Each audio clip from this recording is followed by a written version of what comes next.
Good morning and welcome to the Putty Mod YouTube channel. And today on the bench we got something super rare. This is an original set of Richmond 457 ring and pinion gears. These were a big thing way back in the early 2000s, all the way up to about 2004 or so, 2005, and then they just went away. They stopped making them. And it's kind of one of those gears everybody wants, but really when they get them, they decide, it's not really for me. These are whiners. So it sounds kind of like a supercharger in the car when you're going down the road. And you can hear it, it can be pretty audible. I don't mind it, I think it actually sounds kind of cool.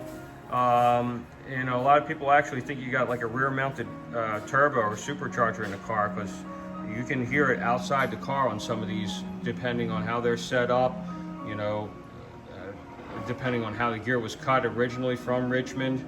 You know, there's a lot of different factors. I've had them come in here, I've built them, and they've been whisper quiet, which is insane because that's so rare to have, but I've had it. But most of them, 99.9% of them will all have a gear whine to them, some more so than others. It's a gear whine that can be modulated with the gas pedal, the accelerator. You get up into that sweet spot, you kind of feather the pedal a little bit, come back off a little, and you can get it to go away. It's a harmonics is what you're hearing in the gear. So say 70 miles an hour, you hear that, woo, pretty good whine. If you take it down to 69 miles an hour, it could go away, or take it up to 71 and it can go away. It's just finding that place where, it kind of just goes away. Like I said, it's a harmonics in the gear, and that's what you're hearing. And in order for you to find that place, you kind of have to play with the gas, the accelerator a little bit, and find that happy place in the RPM range that it's not so much noticeable. Well, anyway, let's get on with the build. This gear is a custom gear. So when you go to shim it, it doesn't use a factory size shim. They always used a thinner shim. Unfortunately, a lot of installers back in the day went ahead and just used the factory shim anyway. They didn't care and ruined a lot of these gear sets.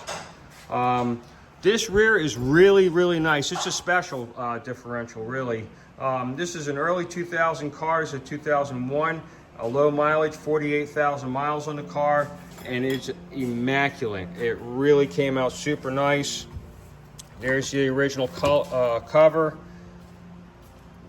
label, markings, everything was there. I was able to just freshen it up, clean it. There's no paint on this thing. This is just the natural aluminum finish with a bit of a patina on it from age, which really makes it super special. The case also looks fantastic. All your markings were easy to replicate over. Factory finish, again, no paint. Interesting though, one of the fasteners had damage on it here. You can see that. I may go ahead and replace it. It's just kind of flattened out. I don't know how that might have happened, if something hit it, or if it was like that from the get-go from the factory, but it's the only flaw I really could find. There's your input flange. Again, the gear set, the Putty Mod solid steel sleeve. Let's get started on this build. Very unique and fun build it will be.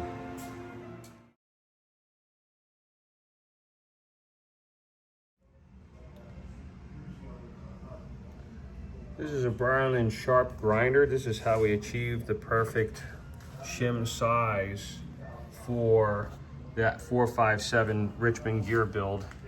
So you have to precision grind these shims to get the proper thickness for that gear set. It does require a custom shim, and using aftermarket shims just not recommended. They're kind of junky, thin, they don't hold their shape.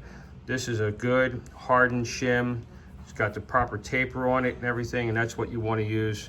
So we custom grind that factory shim to our size that we're looking for.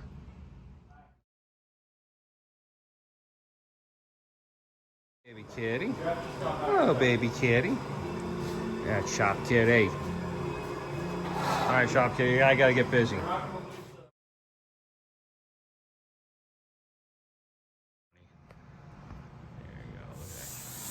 right, let me go ahead and get that door. All right, we're ready to set up Putty Mod solid steel sleeve.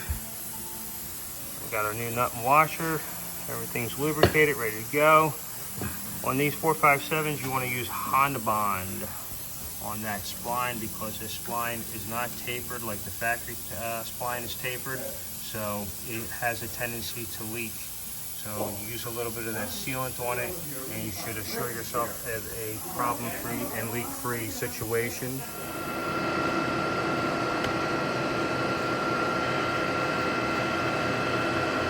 I see what you're saying, the first one part is getting all set up, the second one soldered on.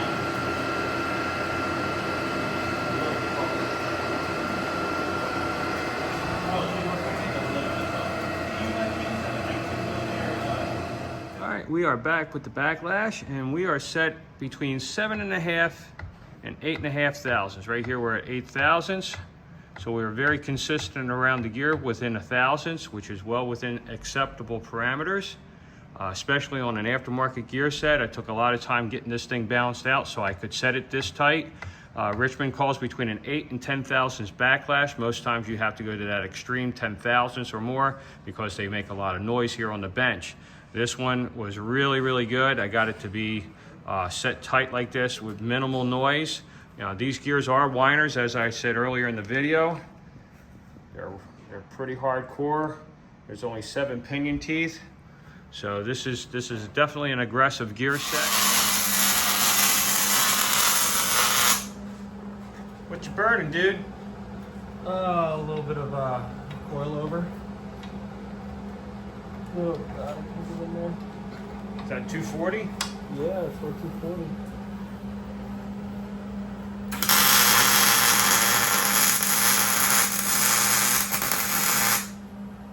Dotson Daddy.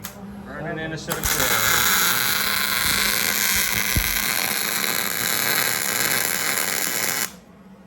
We did a run up to Barber Motorsports Park a few years ago to do the Grand Prix.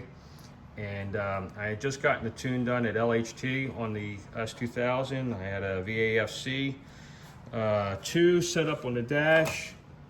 And John was so kind to get that thing dialed in. We put an AP2 exhaust cam in the car. It's a 2000 S2000 I made.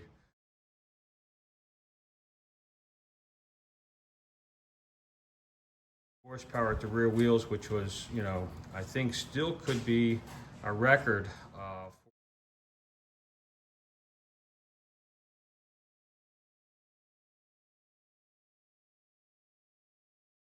for NA from base to having it tuned. So it was a pretty major jump. I think I was at about 175 horse or so, and after tuning it went up considerably. I'll post up a dyno chart of that car. But anyway, he had set the VTEC engagement down at around 4,800 RPM. So coming home from Barber Motorsports Park on the interstate with this 457, I was in VTEC the entire time at about 80 miles an hour. So this thing sounded like an F1 car or a super bike going down the highway. It was amazing. And the sound of this rear end, it was just, you know, everything just sounded so badass. It sounded like you were in one of these, you know, Fast and Furious type new movies or something, and it was like special sound effects, but it was actually the real deal. Anyway, that's how they are. It's a hardcore set of gears, so it's a ride or die thing. If you're into that kind of stuff, you know, this is the gear set for you.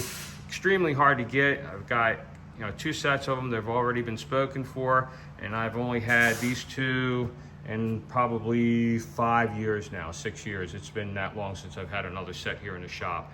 They are rare and hard to come by. All right, let's get the cover on.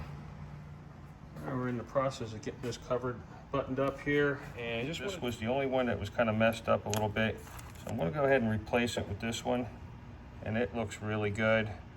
You can see the difference here on the threading. This one's a little darker. I don't know if I can get it much better than I did, but the head looks really good, and that's what you really see.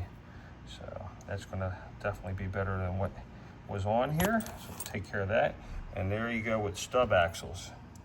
This is your before stub axle. This is your after stub axle. There's a big difference there. Let's see, you can look at that. Look at this, like brand new. So this is kind of the difference of getting something done by me versus getting something just done.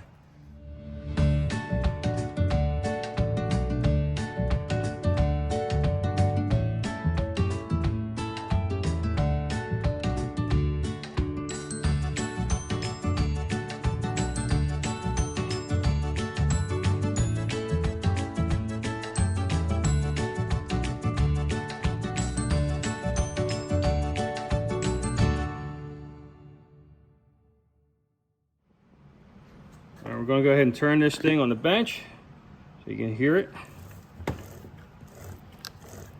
That's your drive. That's your D-cell. That is a quiet gear set, believe me. When it comes to Richmond, that's just quiet. The other stub axle all finished. Looking great.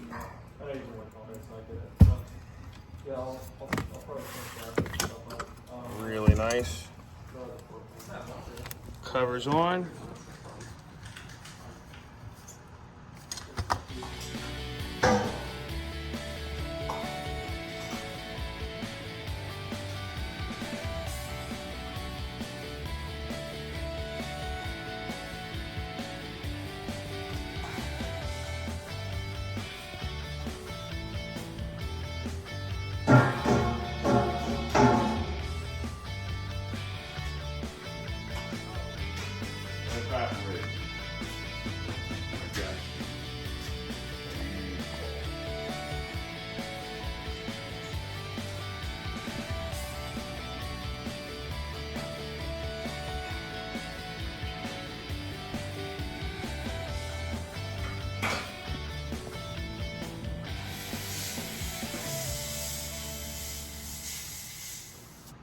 I'm on the bench here making a box, getting ready to ship out a differential. I do everything, so just in case you didn't know that, I'm the shipper, I'm the receiver, I'm the builder, I'm the guy that does the paperwork at night. It is a 24-hour, 7-day-a-week kind of deal. I mean, I'm answering emails at Sunday evening while I'm trying to make dinner for the family. I'm trying to make this box, and look at this little nut. He has taken up residence. You are a squatter, shop kitty. This is not your box. I'm going to have to evict you. So, yeah, we're gonna have to get you to go. Anyway, this is what happens when you have a shop kitty and an empty box. He's a perfect loaf. What do I do? Wouldn't this be a surprise? You open up the box thinking your rear end's in it, and this is what you get. Another mouth to feed. Shop kitty. What are you doing in there? You need to go. Oh, what a good baby you are. So cute. Come on. I'll give you a treat.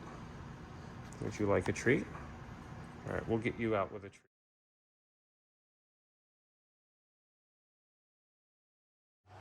Well, that's the end of it. 457 is off to its new home. Hello, shop kitty. And we have our next victim on the bench.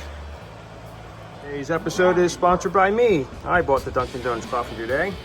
It's an AP2. It's going to get an OS Geiken LSD. This is a track designated car, Track Monkey.